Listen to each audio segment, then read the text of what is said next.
ou l'abîme. Quoi qu'il en fût, je ne devais pas m'occuper des éditions Manuzio, mais de la merveilleuse aventure des métaux. Je commençais mes explorations des bibliothèques milanaises. Je partais des manuels, j'en fichais la bibliographie, et de là, je remontais aux originaux plus ou moins anciens, où je pouvais trouver des illustrations décentes. Il n'y a rien de pire que d'illustrer un chapitre sur les voyages spatiaux avec une photo de la dernière sonde américaine. M. Garamond m'avait appris qu'au minimum, il faut un ange de Gustave Doré. Je fis une moisson de reproduction curieuse, mais elle n'était pas suffisante. Quand on prépare un livre illustré, pour choisir une bonne image, il faut en écarter au moins 10 autres. J'obtins la permission de me rendre à Paris pour 4 jours. Bien peu pour faire le tour de toutes les archives. J'étais parti avec Lia. J'étais arrivé un jeudi, et mon train de retour était réservé pour le lundi soir. Je commis l'erreur de programmer le conservatoire pour le lundi, et le lundi, je découvris que le conservatoire restait fermé précisément ce jour-là. Trop tard, je m'en revins gros jonc comme devant. Belbourg fut contrarié, mais j'avais recueilli beaucoup de choses intéressantes et nous les soumîmes à M. Garamond. Il feuilletait les reproductions que j'avais rapportées, nombre desquelles en couleur. Puis il regarda la facture et il émit un sifflement. Cher, c'est une mission que la nôtre. On travaille pour la culture, ça va sans dire, mais nous ne sommes pas la Croix-Rouge. Je dirais plus, nous ne sommes pas l'UNICEF. Était-ce bien nécessaire d'acheter tout ce matériel? En somme, je vois ici un monsieur en caleçon avec des moustaches, on dirait d'Artagnan, entouré d'abracadabra et de capricorne. Mais qu'est-ce que c'est? Mandrake? Origine de la médecine. Influence du zodiaque sur les différentes parties du corps, avec les herbes salutaires correspondantes, et les minéraux, métaux compris. Doctrine des signatures cosmiques. C'était les temps où les frontières entre magie et science étaient encore minces. Intéressant. Mais ce frontispice, qu'est-ce qu'il dit? Philosophia Mosaica. Que vient faire Moïse ici? N'est-il pas trop primordial? C'est la dispute sur l'Agentum Armarium, autrement dit sur le Weapon Salve. Des médecins illustres discutent pendant 50 ans pour savoir si cet onguent, dont on enduirait l'arme qui a frappé, peut guérir la blessure. Des histoires de fous. Et c'est de la science? Pas dans le sens où nous l'entendons nous, mais ils discutaient de cette affaire car depuis peu on avait découvert les merveilles de l'aimant, et on avait acquis la conviction qu'il peut y avoir action à distance, comme disait aussi la magie. Et alors, action à distance pour action à distance, vous comprenez, ceux-là se trompent, mais Volta et Marconi ne se tromperont pas. Que sont l'électricité et radio sinon action à distance? Voyez-moi ça, fortiche notre Casaubon. Science et magie qui vont bras dessus, bras dessous. Grande idée. Mais alors allons-y, enlevez-moi un peu de ces dynamos dégoûtantes et mettez davantage de mandrake. Quelques évocations démoniaques, je ne sais pas, sur fond noir. Je ne voudrais pas exagérer. Il s'agit de la merveilleuse aventure des métaux. Les bizarreries sont les bienvenues seulement quand elles tombent à propos. La merveilleuse aventure des métaux doit être surtout l'histoire de ses erreurs. On met la belle bizarrerie, et puis dans la légende on dit qu'elle est fausse. En attendant, elle est là, et le lecteur se passionne, parce qu'il voit que les grands hommes aussi déraisonnaient comme lui. Je racontais une étrange expérience que j'avais faite près de la Seine, pas très loin du quai Saint-Michel. J'étais entré dans une librairie qui, dès ses 2 vitrines symétriques, célébrait sa schizophrénie. D'un côté, les ouvrages sur les computers et sur le futur de l'électronique. De l'autre, rien que des sciences occultes. Même chose à l'intérieur. Apple et Cabale. Incroyable, dit Belbo. Évident, dit Diotalevy. Ou du moins, tu es le dernier qui devrait s'étonner, Jacopo. Le monde des machines cherche à retrouver le secret de la création, l'être des nombres. Garamond ne souffla mot. Il avait joint les mains, comme s'il priait, et gardait les yeux levés au ciel, puis il frappa ses épaules. Tout ce que vous avez dit aujourd'hui me confirme dans une pensée qui, depuis quelques jours... Mais chaque chose en son temps. Je dois encore y réfléchir. Allez donc de l'avant. Bravo, Casaubon. Nous reverrons aussi votre contrat. Vous êtes un collaborateur précieux. Et mettez beaucoup de cabale et de computers. On fait les computers avec du silicium, ou je me trompe? Mais le silicium n'est pas un métal. C'est un métalloïde. Et vous voulez pinailler sur les désinences? Et encore quoi? Rosa Rosarum, computer et cabale, qui n'est pas un métal, insistai-je. Il nous reconduisit à la porte. Sur le seuil, il me dit « Casse au bon. L'édition est un art, pas une science. Ne jouons pas les révolutionnaires, le temps est passé. Mettez la cabale. Ah, à propos de votre note de frais, je me suis permis d'en défalquer la couchette. Oh, pas par avarice, j'espère que vous m'en faites crédit. Mais c'est que la recherche tire profit, comment dire, d'un certain esprit spartiate. Autrement, je n'y crois plus. » Il nous reconvoqua quelques jours après. Il avait dans son bureau, dit-il à Belbeau, un visiteur qu'il désirait nous faire connaître. Nous y allâmes. Garamond s'entretenait avec un monsieur gras, à tête de tapir, 2 petites moustaches blondes sous un grand nez animal et sans menton. Il me semblait le reconnaître, puis je me souvins, c'était le professeur Bramonti que j'avais écouté à Rio, le référendaire, ou quel que fût son titre, de cet ordre Rose-Croix. Le professeur Bramonti, dit Garamond, soutient que ce serait le moment pour un éditeur avisé et sensible au climat culturel de ces années de mettre en route une collection de sciences occultes. Pour les éditions Manuzio, suggéra Belpo. Et pour qui d'autre? Fit avec un sourire rusé M. Garamond. Le professeur Bramonti, qui entre autres m'a été recommandé par un ami cher, le docteur des Amincis, l'auteur de ce splendide Chronique du Zodiaque, que nous avons publié cette année, déplore que les collections éparses existantes en la matière, parce que toujours l'œuvre d'éditeur est pourvue de sérieux et de fiabilité, notoirement superficielle, malhonnête, incorrecte, je dirais plus imprécis, ne rendent pas du tout justice à la richesse, à la profondeur de ce champ d'études. Les temps sont mûrs pour cette revalorisation de la culture de l'inactualité, après les échecs des utopies du monde moderne, dit Bramonti. Sainte parole, professeur, mais il faut que vous pardonniez notre, mon Dieu, je ne dirais pas ignorance, mais du moins notre flottement à ce sujet. À quoi pensez-vous personnellement quand vous parlez de sciences occultes? Spiritisme, astrologie, magie noire? Bramonti fit un geste de découragement. Oh, par pitié. Et ce sont là les sornettes qu'on donne à avaler aux ingénus. Moi je parle de science, fut-elle occulte. Certes l'astrologie aussi s'il le faut, mais pas pour dire à la dactylo si dimanche prochain elle va rencontrer le jeune homme de sa vie. Ce sera plutôt une étude sérieuse sur les décans par exemple. Je vois, scientifique. La chose est dans notre ligne, bien sûr, mais pourriez-vous être un peu plus précis? Bramonti se détendit dans son fauteuil et balaya la pièce de ses yeux, comme pour chercher des inspirations astrales. On pourrait donner des exemples, certes. Je dirais que le lecteur idéal d'une collection de ce genre devrait être un adepte Rose-Croix, et donc un expert in magiam, in necromanciam, in astrologiam, in géomanciam, in pyromanciam, in hydromanciam, in chaomanciam, in medicinam adeptam, pour citer le livre d'Azote. Celui qui fut donné par une jeune fille mystérieuse au storophore, comme on raconte dans le Raptus Philosophorum. Mais la connaissance de l'adepte embrasse d'autres champs. Il y a la physiognosie, qui concerne le physique occulte, statique, dynamique et cinématique, astrologie ou biologie ésotérique, et l'étude des esprits de la nature, zoologie hermétique et astrologie biologique.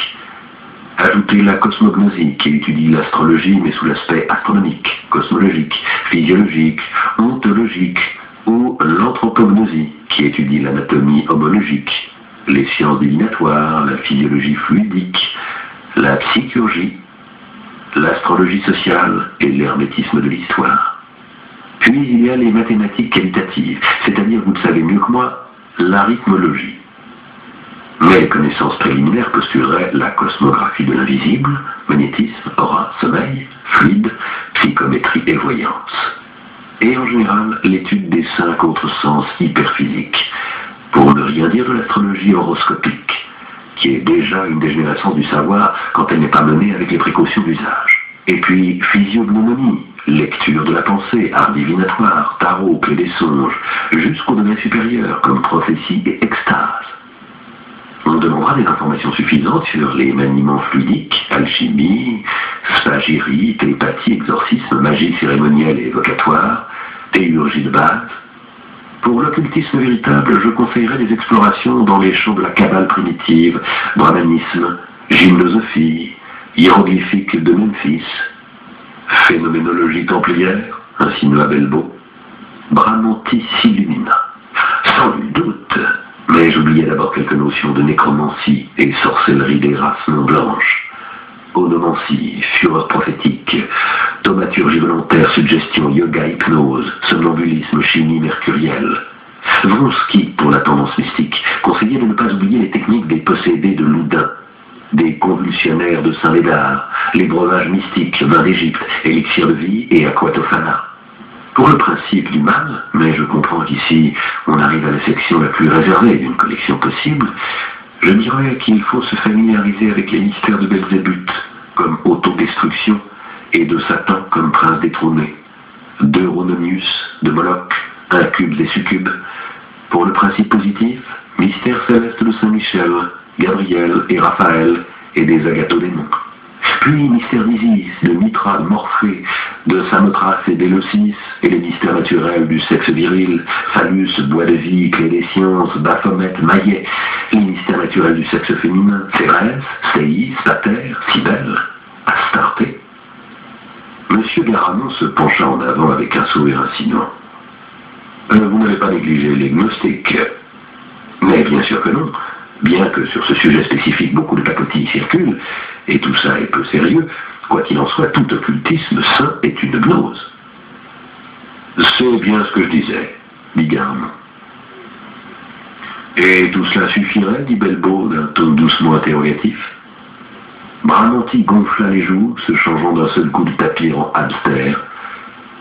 Cela suffirait initialement, pas pour les initiés. Pardonnez-moi le jeu de mots. Mais déjà, avec une 50aine de volumes, vous pourriez, messieurs, mesmériser un public de milliers de lecteurs qui n'attendent rien d'autre qu'une parole assurée. Avec un investissement de quelques centaines de millions, je viens précisément chez vous, professeur Garamond, parce que je vous sais disposer aux aventures les plus généreuses et un modeste pourcentage pour moi comme directeur de la collection. Bramanti en avait dit assez, et il perdait tout intérêt aux yeux de Garamond. Il fut en effet congédié en hâte et non sans de grandes promesses. L'immuable comité de conseillers pèserait attentivement la proposition. Nous sommes tous d'accord. Quand Bramanti fut sorti, Belbo observa qu'il aurait dû ôter son bouchon. Monsieur Garamond ne connaissait pas l'expression et Belbo s'essaya à quelques respectueuses paraphrases, mais sans succès. En tout cas, dit Garamond, ne faisons pas le difficile. Ce monsieur n'avait pas dit plus de 5 mots que je savais déjà que ça n'était pas un client pour nous. Oui, mais ceux dont il parlait, si, auteurs et lecteurs. Ce Bramanti est arrivé à conforter des réflexions que j'étais justement en train de me faire depuis quelques jours. Voici, messieurs. Et théâtralement, il tira 3 livres de son tiroir. Voici 3 volumes sortis ces dernières années, et tous avec succès. Le premier est en anglais, et je ne l'ai pas lu, mais l'auteur est un critique illustre. Et qu'est-ce qu'il a écrit? Regardez le sous-titre, un roman gnostique. Et maintenant, regardez celui-ci. Apparemment un roman à trame criminelle, un best-seller, et de quoi parle-t-il? D'une église gnostique aux environs de Turin. Vous savez qui sont ces gnostiques? Il nous arrêta d'un signe de la main. Peu importe, il me suffit de savoir qu'ils sont une chose démoniaque. Je sais. Je vais peut-être trop vite, mais je ne veux pas parler comme vous. Je veux parler comme ce Bramanti. En ce moment, je suis éditeur et non pas professeur de gnoséologie comparée ou de ce que vous voulez. Qu'est-ce que j'ai vu de lucide, de prometteur, d'attirant, je dirais plus de curieux dans les propos de Bramanti? Cette extraordinaire capacité à tout rassembler. Lui, il n'a pas dit gnostique, mais vous avez vu qu'il aurait pu le dire. Entre géomancie, gérovital et radam au mercure. Et pourquoi? J'insiste. Parce qu'ici, j'ai un autre livre d'un journaliste célèbre. Elle raconte des choses incroyables qui se passent à Turin, je dis bien à Turin, la ville de l'automobile, jeteuse de sorts, messe noire, évocation du diable, et tout ça pour des gens qui paient, pas pour les tarentulés du Sud. Casse au bon. Belbo m'a dit que vous venez du Brésil et que vous avez assisté à des rites sataniques de ces sauvages de là-bas. D'accord, vous me direz après exactement ce qu'ils étaient, mais c'est du pareil au même. Le Brésil est ici, monsieur. Je suis entré l'autre jour en personne dans cette librairie, comment elle s'appelle, enfin n'importe.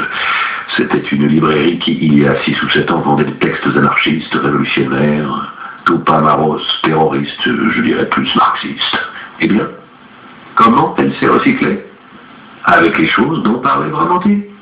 C'est vrai, nous sommes aujourd'hui à une époque de confusion. Et si vous entrez dans une librairie catholique, où naguère il n'y avait que le catéchisme, vous trouvez même à présent la revalorisation de Luther. Mais du moins, il ne vendait pas un livre où l'on dise que la religion n'est qu'une vaste filouterie. En revanche, dans ces librairies dont moi je parle, on vend l'auteur qui y croit, et celui qui en dit pique-pendre, pourvu qu'il touche à un sujet, comment dire, hermétique, suggéra Biota Lévy. Voilà, je crois que c'est le mot juste. J'ai vu au moins 10 livres sur Hermès, et moi je veux vous parler d'un projet Hermès. Oh, messieurs, il faudra ramer. Avec le rameau d'or, dit Belbeau. Pas exactement, dit Garamond, sans saisir la citation. Mais c'est un filon d'or. Je me suis rendu compte que ces gens-là avalaient tout, pourvu que ce soit hermétique, comme vous disiez, pourvu que ça dise le contraire de ce qu'ils ont trouvé dans leur livre d'école. Et je crois que c'est aussi un devoir culturel. Je ne suis pas un bienfaiteur par vocation, mais en ces temps si obscurs, offrir à quelqu'un une fois un soupirail sur le surnaturel, les éditions Garamond ont encore et toujours une mission scientifique. Belbeau serait dit. Et il m'avait semblé que vous songiez à Manuzio. À toutes les deux. Écoutez-moi, j'ai farfouillé dans cette librairie. Et puis je me suis rendu dans une autre, très sérieuse, qui avait pourtant son bon petit rayon de sciences occultes. Sur ces sujets, il y a des études de niveau universitaire qui côtoient des livres écrits par des gens comme ce Bramantine-là. Maintenant, raisonnons.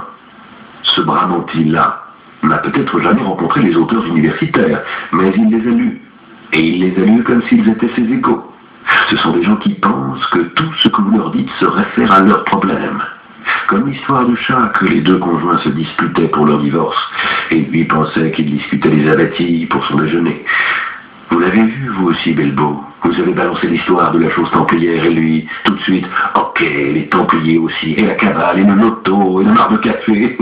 Ils sont omnivores, omnivores. Vous avez vu la tête de Bramantine, un rongeur? Un public immense, partagé en 2 grandes catégories. Je les vois déjà défiler devant mes yeux, et ils sont légion. In primis, ceux qui en écrivent. Et la maison Manuzio est ici bras ouverts. Il suffit de les attirer en ouvrant une collection qui se fasse remarquer, qui pourrait s'intituler, voyons, La Tabula Smaragdina, dit Biota Lévy. Quoi?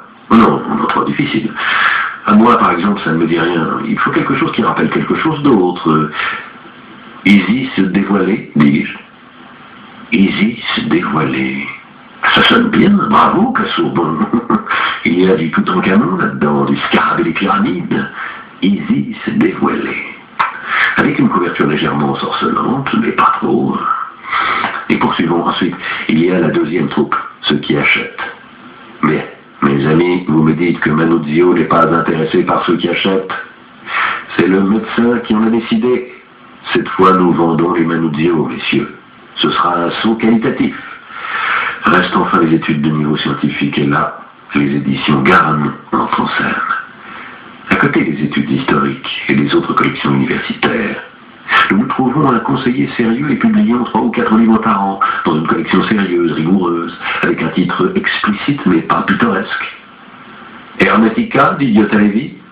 Excellent, classique, digne. Vous allez me demander pourquoi dépenser du fric avec Garamond quand nous pouvons en gagner avec Manuzio.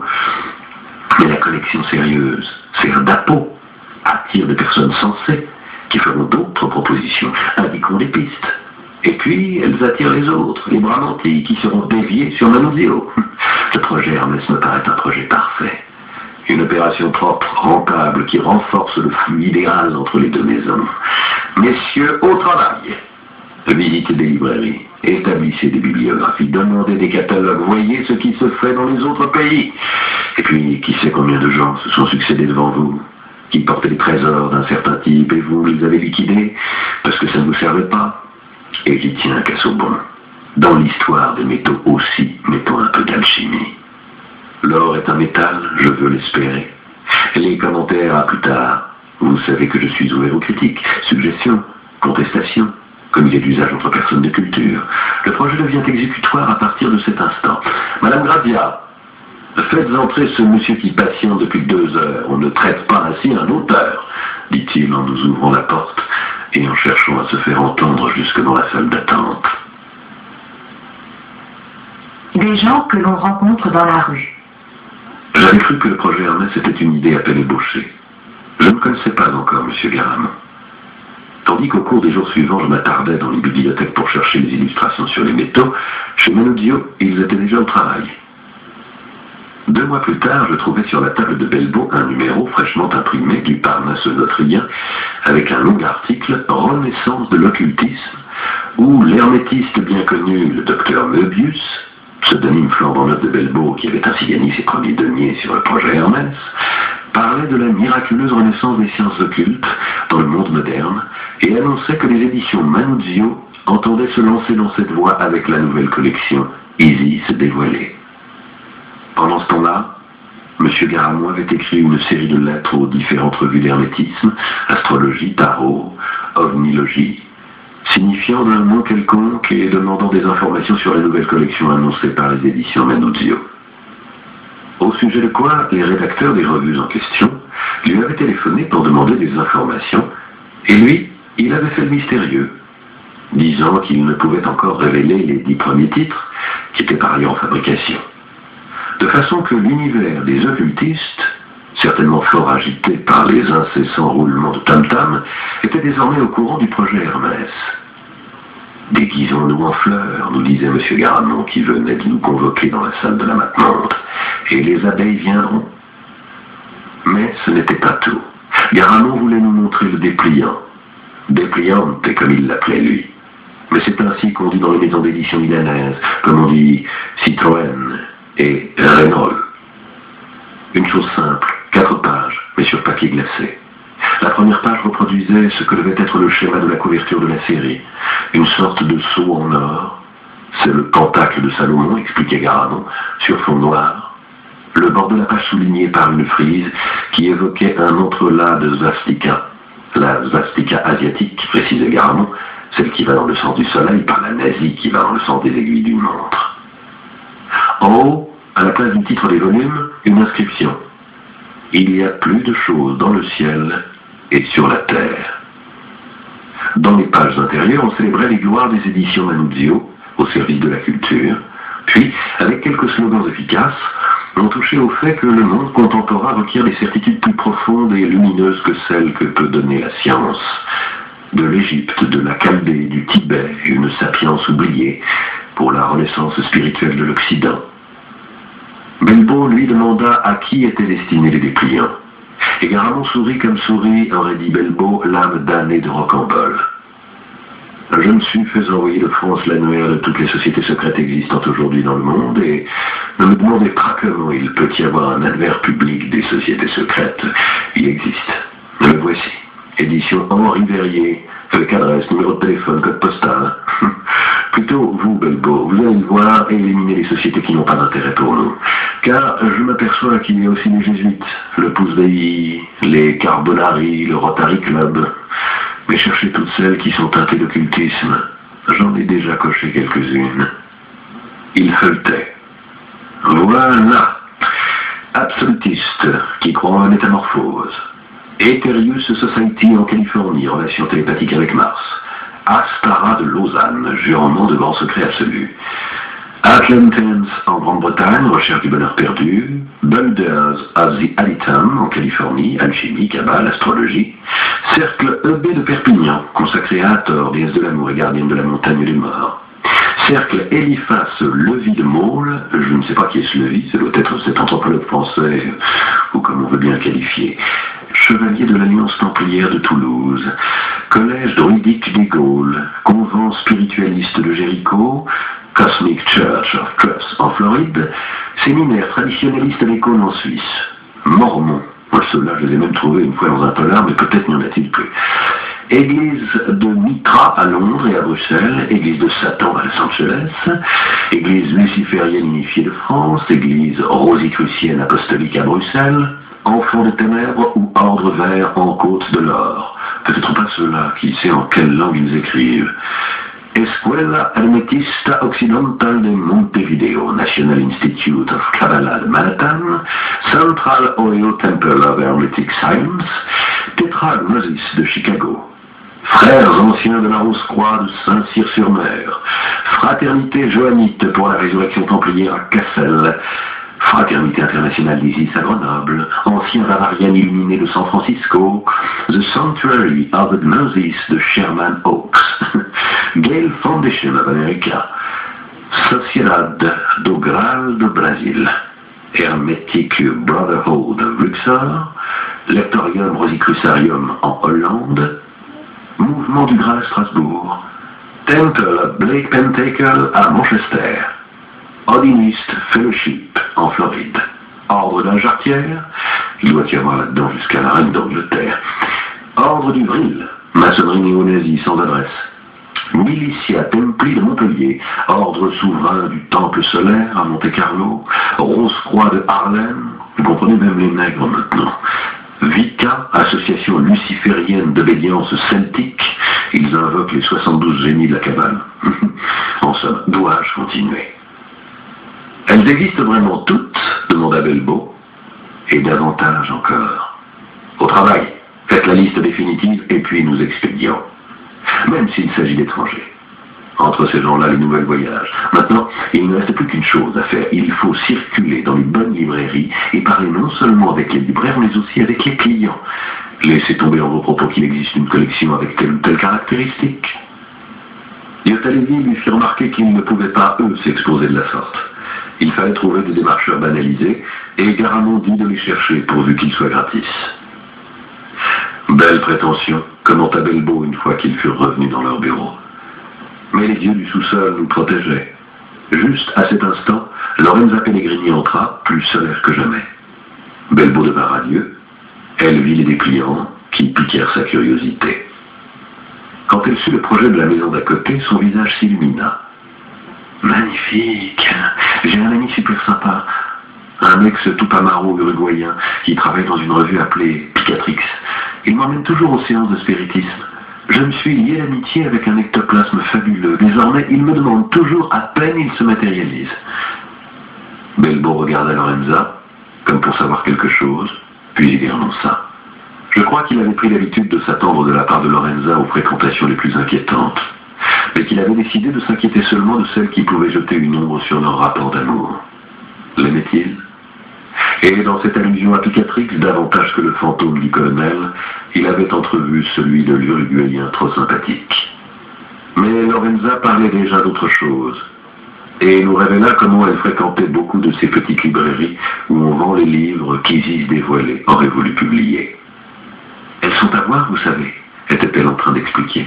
J'y trouve des herbes médicamenteuses et les instructions pour faire l'homunculus, exactement comme Faust avec Hélène de Troie. Oh, Jacopo, faisons-le. J'aimerais tant un homunculus de toi. Et puis nous le gardons comme un basset. C'est facile. Ce livre disait qu'il suffisait de recueillir dans une fiole un peu de semences humaines. Ça ne te sera pas difficile, j'espère. Ne rougis pas, idiot. Ensuite, tu la mélanges avec de l'hypomane, qui serait, paraît-il, un liquide sécrété, comment on dit? Sécrété, suggéra Yottalevi. Possible. En somme, ce que produisent les juments grosses par sécrétion. Je comprends que ça, c'est plus difficile. Si j'étais une jument grosse, je ne voudrais pas qu'on vienne me recueillir l'hypomane, surtout s'ils sont des inconnus. Mais je crois qu'on peut en trouver tout préparé, comme les agarbati. Et puis, tu mets le tout dans un vase, et tu laisses macérer pendant 40 jours. Et petit à petit, tu vois se former une figurine, un mini-fœtus, qui, en 2 autres mois, devient un homunculus super gracieux. Il sort et se met à ton service. Je crois qu'il ne meurt jamais. Pense un peu. Il ira même t'apporter des fleurs sur ta tombe quand tu seras mort. Et qui d'autre vois-tu dans ces librairies? Demanda Belbeau.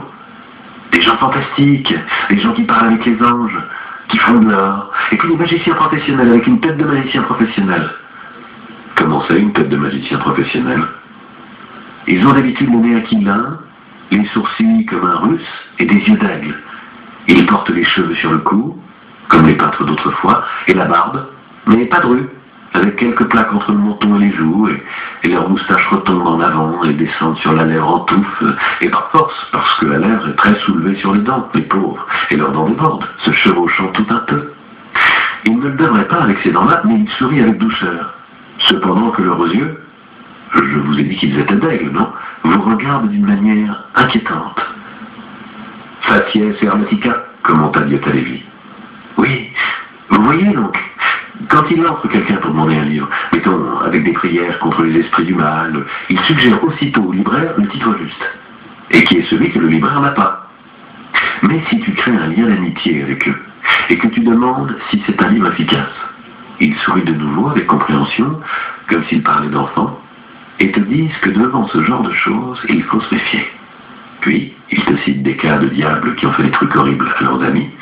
Toi, tu prends peur, et eux te rassurent en disant que bien des fois, c'est seulement de l'hystérie.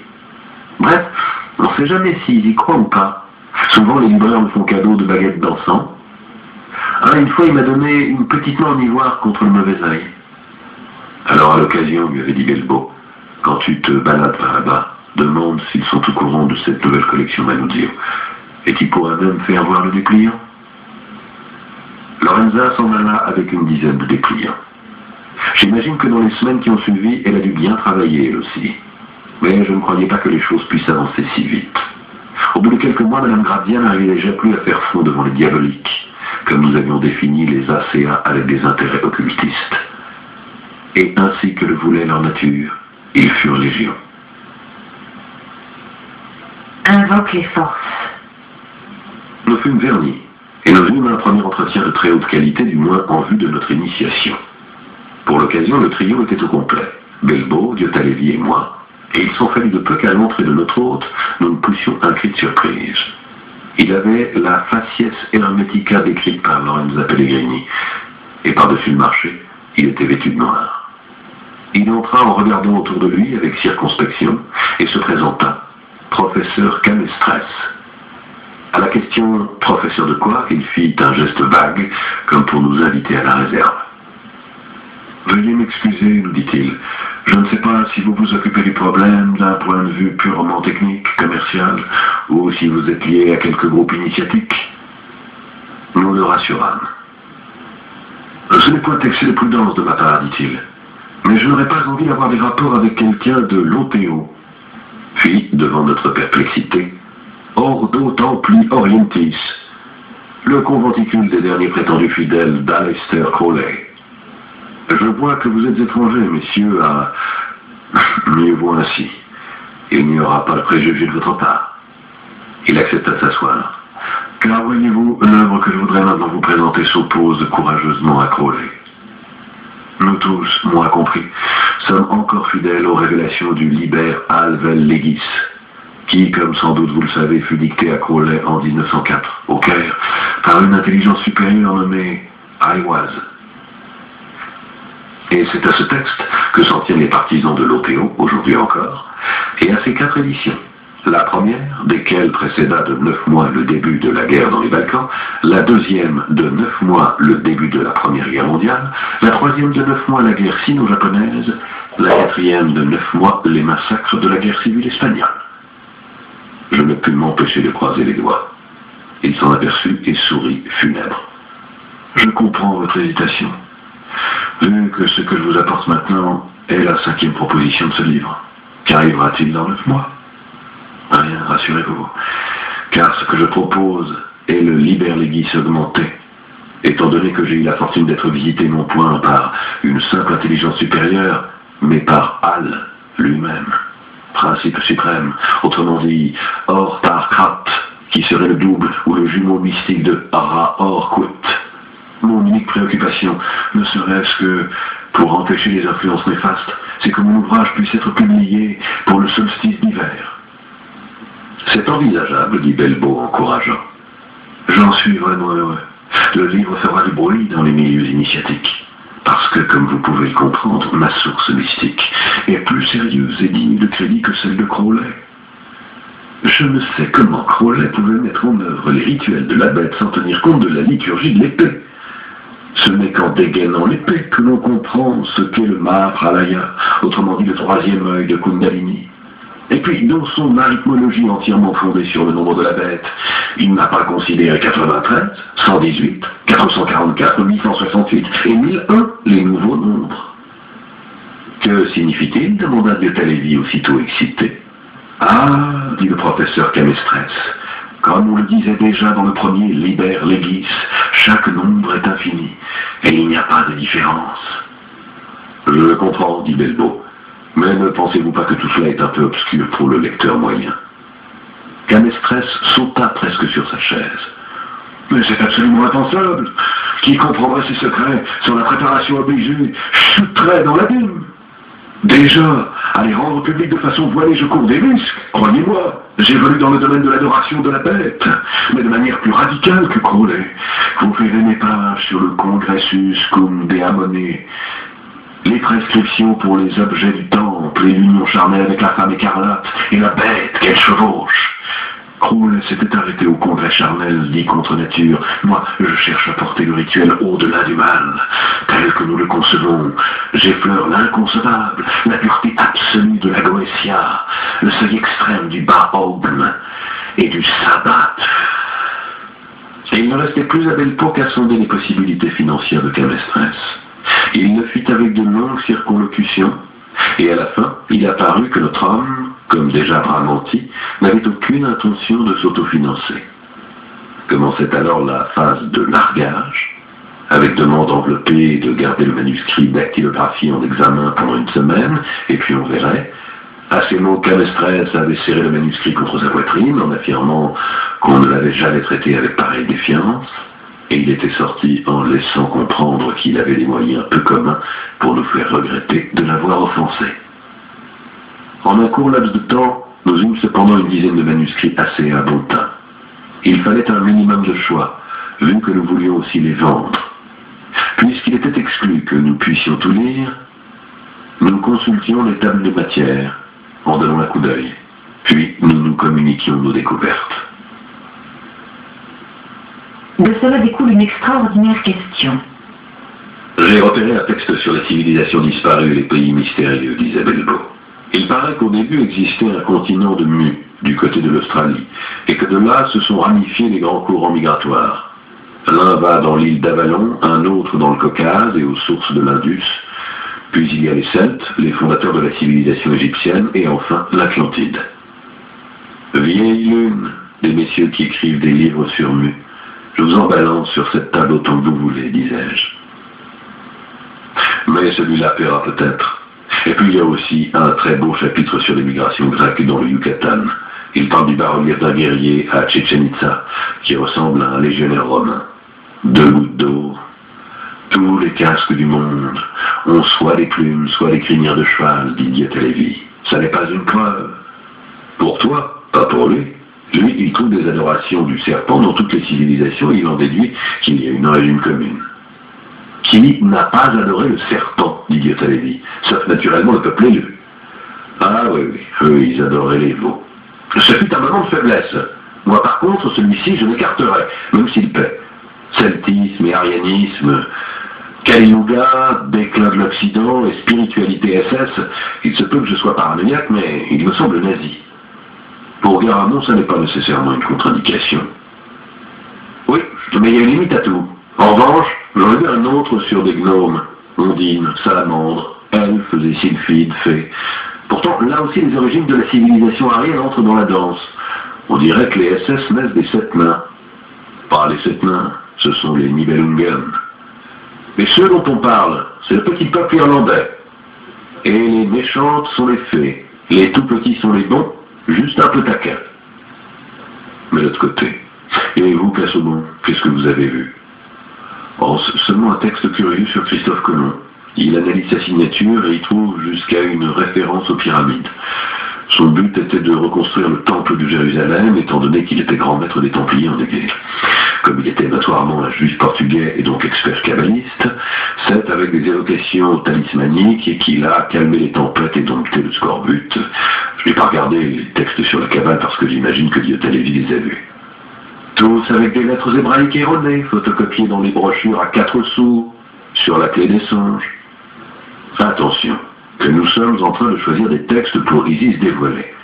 Ne faisons pas de la philologie. Les diaboliques aiment peut-être les lettres hébraïques tirées de la clé des songes. Pour toutes les contributions sur la maçonnerie, je reste dans l'incertitude. M. Garamond m'a recommandé d'y aller mollo, et il ne veut pas être pris dans les diatribes entre les différents rites. Je ne négligerai cependant pas celui-ci, sur le symbolisme maçonnique dans la grotte de Lourdes, ni cet autre superbe sur l'apparition d'un gentilhomme, probablement le comte de Saint-Germain, intime de Franklin et de Lafayette, au moment de l'invention du drapeau des États-Unis. Sauf que, s'il explique bien la signification des étoiles, il entre dans un état confusionnel à propos des bandes. Le comte de Saint-Germain, dis-je. Voyez-moi ça. Pourquoi? Vous le connaissez? Si je vous dis que oui, vous ne me croirez pas. Laissons tomber. Moi, j'ai là une monstruosité de 400 pages contre les erreurs de la science moderne. L'atome, un mensonge judaïque, l'heure d'Einstein et le secret mystique de l'énergie, l'illusion de Galilée et la nature immatérielle de la Lune et du Soleil. Si c'est pour ça, dit Guetta-Lévy, ce que j'ai le plus aimé, c'est ce passage en revue de sciences fortiennes. Et c'est quoi? D'un certain Charles Haufort, qui avait recueilli une immense collection de nouvelles inexplicables. Une pluie de grenouilles à Birmingham, des empreintes d'un animal fabuleux dans le Devon, des escaliers mystérieux et des empreintes de ventouses sur la croupe de certaines montagnes, des irrégularités dans la précession des équinoxes, des inscriptions sur les météorites, de la neige noire, des orages de sang, des êtres ailés à 8000 mètres dans le ciel de Palerme, des roues lumineuses dans la mer, des restes de géants, une cascade de feuilles mortes en France, des précipitations de matière vivante à Sumatra, et naturellement toutes les empreintes sur le Machu Picchu et autres signes de l'Amérique du Sud qui attestent l'atterrissage de puissants navires spatiaux à l'époque préhistorique. Nous ne sommes pas seuls dans l'univers.